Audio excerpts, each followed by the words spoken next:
Good morning and welcome to this week's MPG Primer. We are very fortunate this week to have a talk by Rebecca Borges. Rebecca recently earned a PhD in the bioinformatics and integrative genomics program at Harvard and is passionate about using computational approaches to study the genome in health and disease.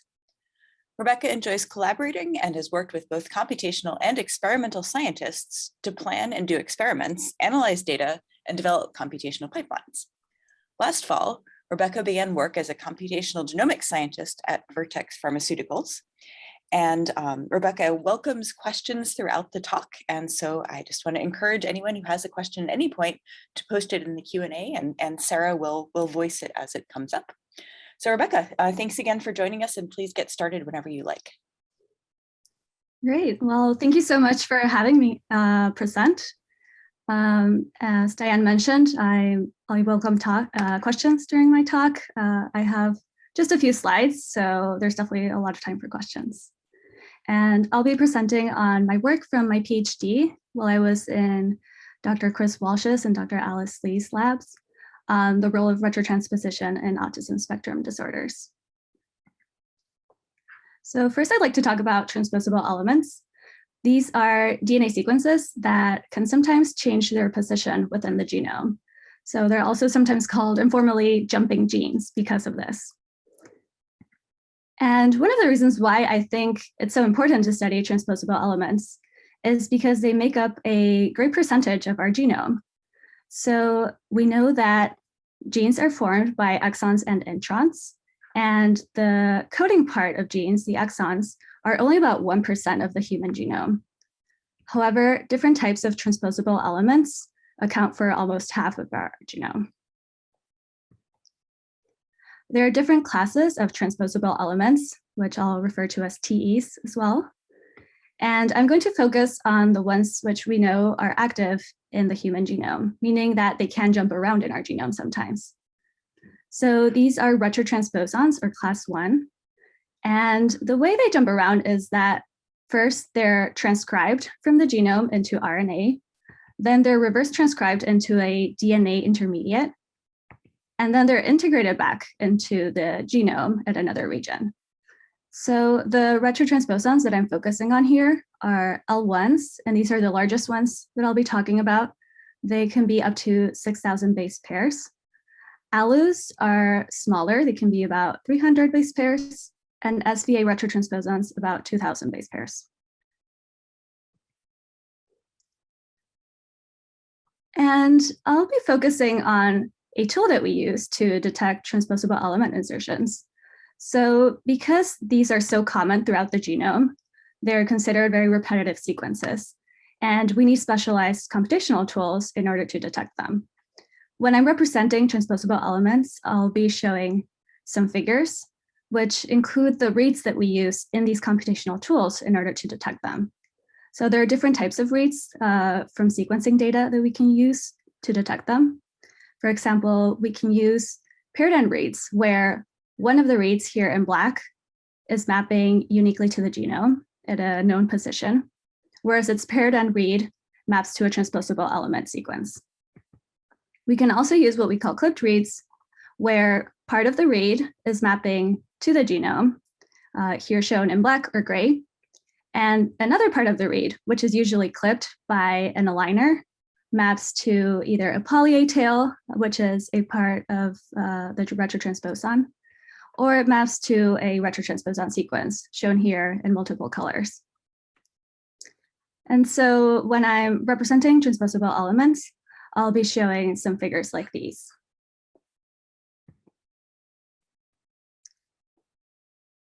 So because transposable elements are challenging to detect computationally, they're sometimes not analyzed when looking for causal mutations in patients. However, we do know that retrotransposon insertions can cause diseases and disorders. There are at least 124 known cases of retrotransposon that have caused disease. And these can cause disease by inserting in exons and disrupting protein coding sequences. But we also know cases where they can insert in introns and disrupt coding sequences, splicing, or protein localization as well. So here I'm showing the first example of a retrotransposon insertion that was found to cause disease. Here they found two different insertions of an L1 in a hemophilia gene in two different patients in an exon.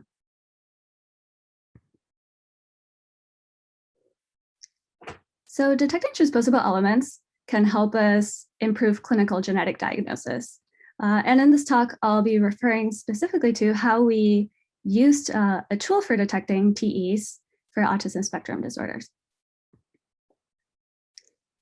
And our question here was whether de novo retrotransposition events are responsible for some autism cases. So ASD, or autism spectrum disorder, is a developmental condition that's characterized by challenges in communication and social interaction, as well as repetitive behaviors. It's very prevalent in the US, so about 1 in 54 children will be diagnosed with ASD.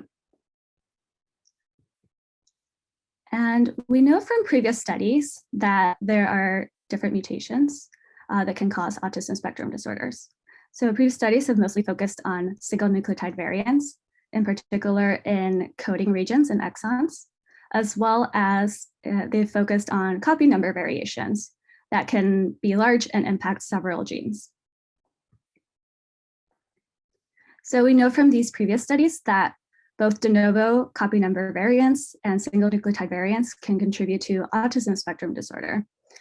And people have used a cohort called the Simon simplex collection, which is a cohort of thousands of simplex and quad trio families.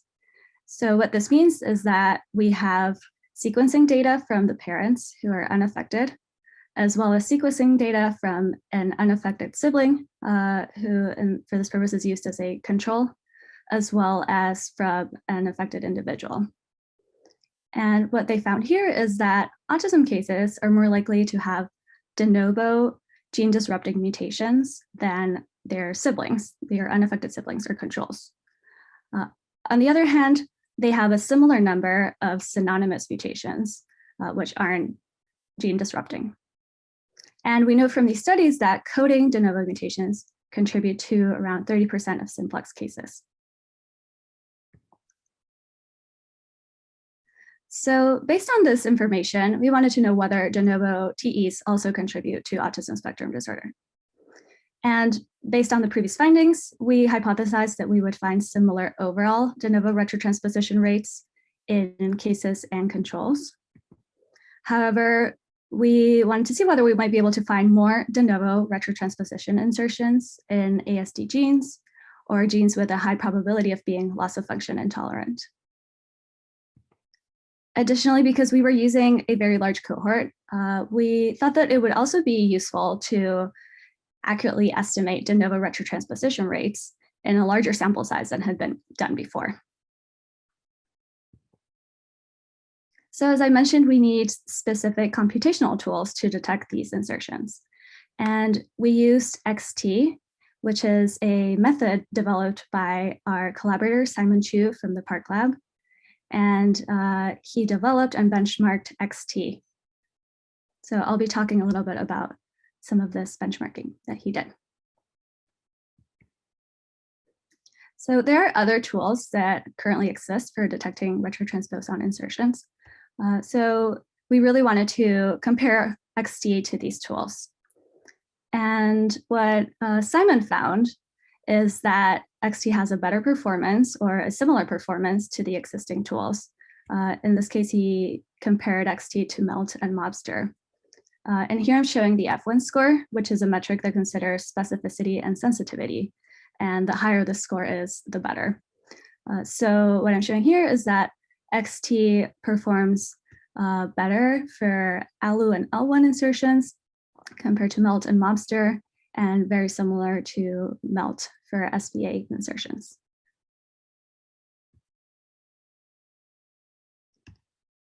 So our cohort consisted of more than 2,000 ASD quad and trio families from the Simon simplex collection. And these were sequenced at a whole genome sequencing resolution. In order to detect transposable elements in so many genomes, we implemented XT on the cloud on AWS. Next, I developed a series of multiple filters in order to reduce potential false positives, which can sometimes occur because of sequencing artifacts and because these retrotransposons are so repetitive.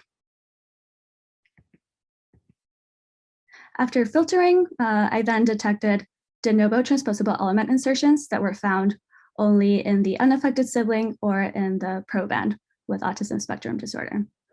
And even despite the filters, we sometimes could also observe additional false positives. So for these de novo candidates, I also did some visual inspection on IGV to confirm that this was in fact a de novo insertion. I then performed a series of enrichment and depletion analysis, which I'll show the results for, as well as PCR validation, which is very important to show that these mutations are real.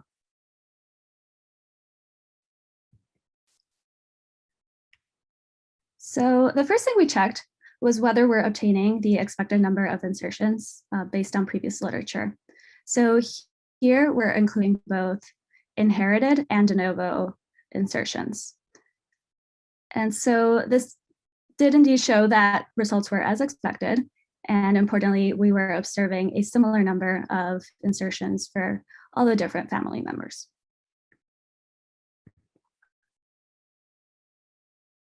We also observed that most of the TE insertions detected in our cohort had not been found in other large studies, such as NOMAD or 1,000 genomes. And this is somewhat expected because the more people we sequence, the more variation we're likely to find.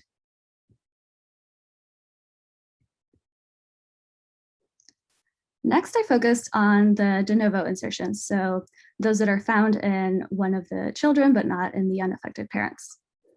And overall, I found that the rates between cases and controls for both ALU, L1, and SVA were similar. The one difference that we did find were intronic ALU insertions, which were higher in cases versus control. However, once we consider the other insertions in exons and intergenic regions, the overall rate was the same for ALU.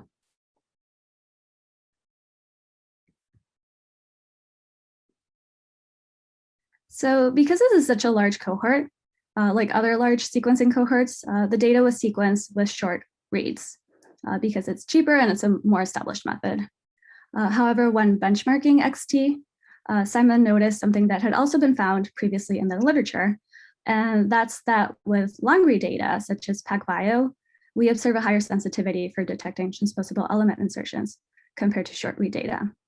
And so here I'm showing the sensitivity with PacBio for L1, which is 93%, whereas when we look at Illumina short read data, it's 68%. So keeping this in mind, we adjusted the de novo rates that we detected in this cohort to account for the sensitivity that we observed with short read data for heterozygous insertions.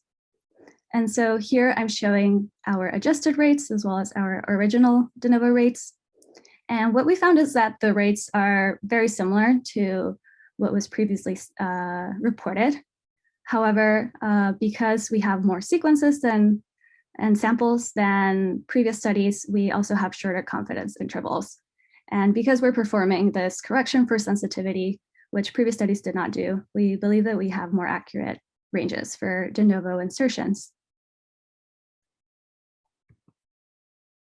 So overall, the rates we found were of 1 in 29 births will have an ALU insertion, 1 in 117 births will have a de novo L1 insertion, 1 in 206 will have a de novo SVA insertion, and overall, 1 in 21 births will have a de novo insertion genome-wide.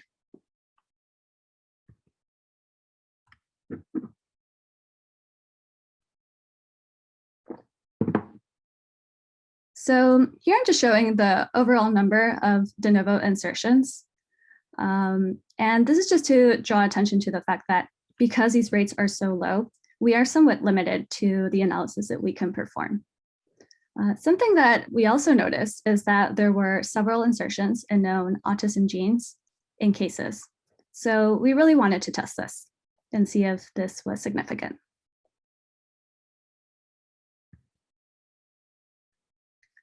So I tested this by performing simulations of random insertions in the genome, and then comparing this to the number of observed TE insertions in known autism genes compared to the expected. And what we can see is that for L1 insertions, which are the largest retrotransposons analyzed here, we observe that there are more insertions in autism genes in cases only. And this is not observed for controls, as well as for the other classes for ALU and SVAs.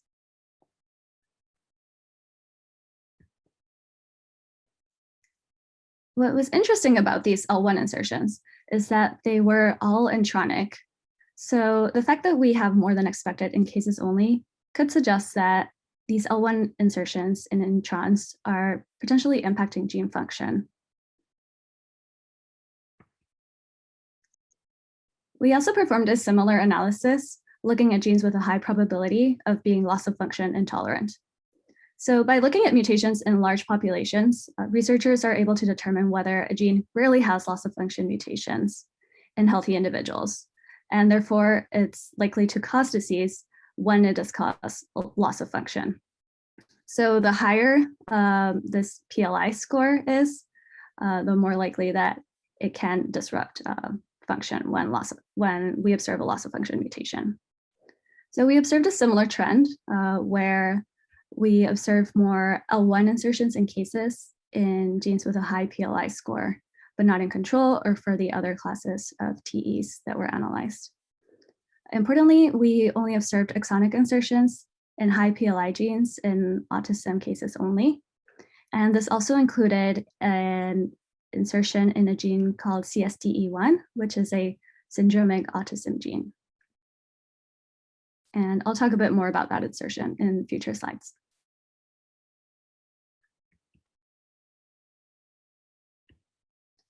So next we looked at whether de novo insertions were occurring compared to inherited polymorphic insertions. And so by performing similar simulation analysis, we observed that there was a strong depletion of polymorphic insertions in coding regions and regulatory regions of the fetal development brain, compared to what would be expected by chance. We also tested this for the de novo allo insertions that we observed, and we did not see this strong depletion in these important regions. We did observe an enrichment in cases for more allo de novo insertions than expected in active enhancers, though.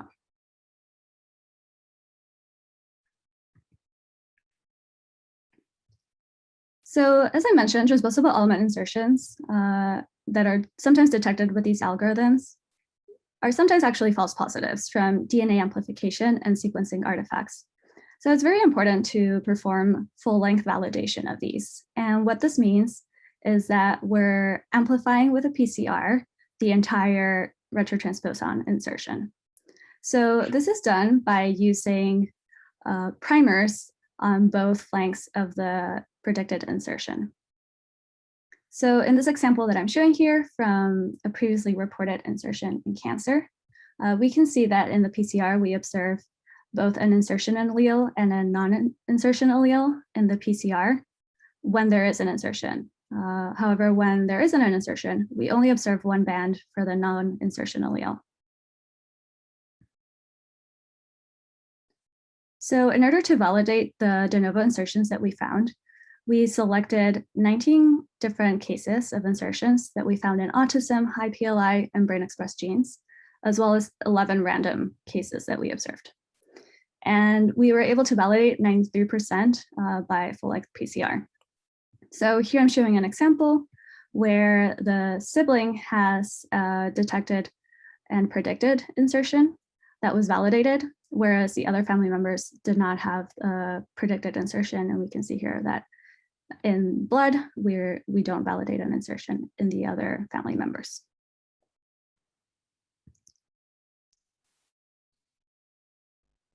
So because we had phenotypic data available for these cases, and with the help from Caroline Diaz from the Walsh Lab, we were able to compare the observed phenotype in the cases compared to the expected based on previous literature.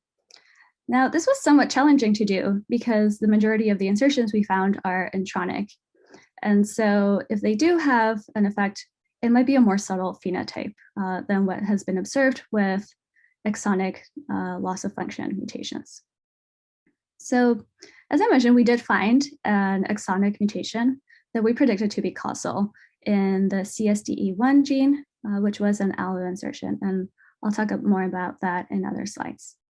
We found a few other interesting candidates in high PLI genes or predicted or known autism genes as well that I'll go over in the next few slides.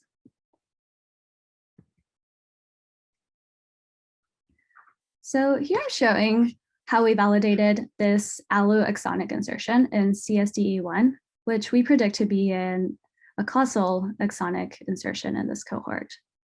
And this gene is implicated in RNA binding and in neuronal migration and differentiation. Here I'm showing what the IGV image of this insertion looks like. And what's interesting here is that we can see that in the mother, there actually is a supporting clipped read that matches the clipped reads that we observed in the proband. So this was done in blood, whereas the validations are from lymphoblastoid cell line DNA, where we did not validate in the mother, this insertion. But this suggests that this could potentially be a mosaic insertion in the mother that was then inherited to the proband.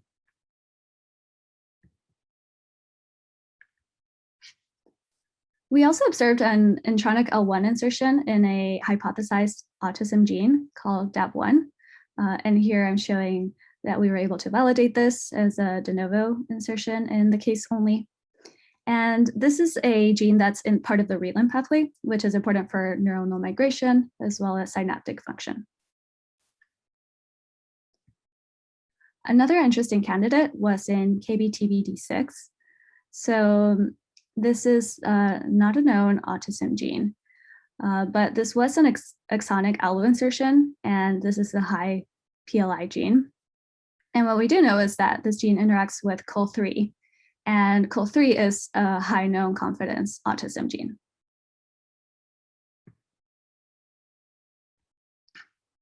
So in conclusion, I showed that we were able to solve a previously unknown case, and the rates that we have determined for causal exonic insertions in this cohort is 1 for around 2,000 cases.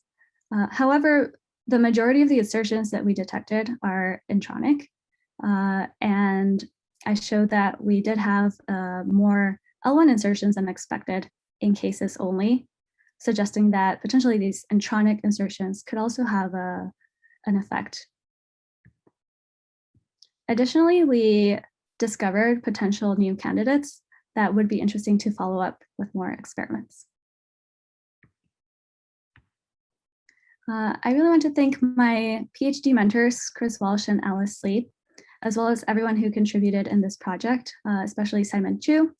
I'd also like to thank Yue Gao, Caroline Diaz, Jason Choi, Suli, and Taishin for their direct contribution to this project, as well as many individuals from the Walsh and the Lee labs who provided a lot of advice, and the dissertation advice committee that I had.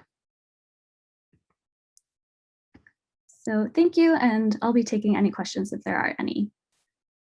Thank you so much, Rebecca. That was such a just interesting way to approach all of our unsolved cases of genetic disorders such as autism spectrum disorder. There's one question from Barry Kesner, which says, I think autism spectrum disorder is more prevalent in males than females. Why do you think that is? Are many of the genes for ASD located on the X chromosome? And do you compare males to females with this regards? And then there's a couple more sub-questions that I'll ask after you do those ones. Okay, yeah, that is very interesting. So definitely the X chromosome plays a part in this. So we do know that there are mutations in the X chromosome that can cause autism spectrum disorder. We also know that autism shows up differently in females versus males. And so I think we're still figuring out the accurate rates for autism in women, just because the phenotype is a little bit different. But yeah, this is still an important question that we're trying to figure out. So we don't know the entire answer to this. And in my case, I did not separate them out just because we had such few de novo insertions. I think it would have been hard to see a difference there. And the second part of his question was, did you track whether any of the participants in the study were conceived using in vitro fertilization, and whether or not there's a correlation with ASD and conception by IVF or other assistive reproductive technologies? Oh, that's really interesting. That wasn't within the scope of what we looked at. Again, I think it probably would have been very difficult with our sample size for how many insertions we had. And that is a very interesting question to look at. I think maybe with exonic SNVs, we might get a better answer there though, just because these are more common and we know play a big role in potentially causing autism. Yeah. I have to say, I've actually looked at that for congenital heart disease, and I always feel like congenital heart disease is, tracking autism by just a couple of years. So trying to do the analyses that have been done in autism. We didn't ever publish this, but there are more de novo variants across the genome, more single nucleotide and small indels with in vitro fertilization. But after you control for parental age, there's no difference. And so obviously it's unpublished and hasn't been peer reviewed, but our preliminary assessment was that for those kind of germline variants, we didn't see an increase. But obviously there can be, methylation, other changes. I see, that's really interesting. Yeah, so what Sarah's referring to is we do know that with parental age, the older the parents are, the more likely that de novo mutations can happen, and there's also a link between parental age and potentially having children with autism spectrum disorder with these loss of function mutations. The total risk difference is so small that I definitely, I always feel like when we discuss those results, it's not to place any kind of strong association with it, because the number of de novos you get extra and the chance that they hit an autism gene doesn't explain the prevalence difference by parental age. That's true, that's true. And that is something that we looked at for this cohort for de novo retrotransposition insertions, and we did not find with our sample size, we did not find that this was the case. Makes sense. There's another question from Leah Erpa, who asks, do you think that the absence of de novo insertions in exonic regions is due to lack of these insertions full stop, like that they're lethal or just have genetic constraint? Or are there known de novo insertions in exonic regions in other diseases, particularly psychiatric disorders?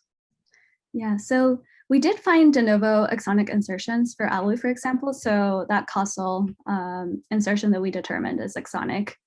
I think for L1, we didn't find them, first because the rates are pretty low, but definitely they could be lethal depending on which gene they fall in. And so I think it's a combination of natural selection against these, but also just very low rates. And then, just a question that I had is, I always think at the end of these large studies, how does it help us understand the timeline for potential implication or implementation of this kind of variant assessment clinically? And do you think with long reads and other kind of advances in the ability to detect kind of different sorts of retrotransposons that eventually you would detect a higher percentage of causal variants? Or do you think that this will kind of remain a relatively rare cause that might be not ready for clinical implementation in the next decade? Yeah, that's interesting. So for the second question, I think with long reads, we would definitely be able to detect some of these events more easily. The issue with long reads currently is that there's a higher error rate when sequencing. And so it's not ideal when we're trying to find causal exonic SNVs, but it is very useful for larger structural variants. So I think like as a second resort, it would be interesting to implement long read sequencing for this detection. Sorry, could you repeat the first question? Oh, just whether, when we think about whether to move variant assessment into the clinical domain, there's often a couple of questions. One is your confidence that it's pathogenic. And then there's also the kind of frequency that makes it worth looking for in terms of kind of cost of analysis. And so I was wondering how you felt on those two sides of variant assessment. I see, yes. So definitely the rates that we're observing for de novo TE insertions are quite low. So as I mentioned, we're predicting about like 1 in 2,000 cases will be causal. So in that sense, you know, we need to consider like, okay, is this really worth it for detecting? You know, we have to have like a whole new method with long read sequencing. Is it really worth it? But on the other hand, we do know that, for example, for Batten disease, people detected a rare de novo insertion. And this was an intronic insertion that affected splicing. And they were able to create antisense oligonucleotide treatment to actually fix this mutation. And so for that one single person, that made a huge difference, right? The fact that they were able to detect this rare de novo insertion. So in that sense, you know, if it's something where there might be a therapy, even for that one person, it might be really worth it. That's a great point. And so many of your ALU in particular were intronic, right? So would be amenable to such therapies. So. Mm-hmm. That's great. Well, thank you. That was such an excellent talk and just a beautiful, you know, analysis that you've completed.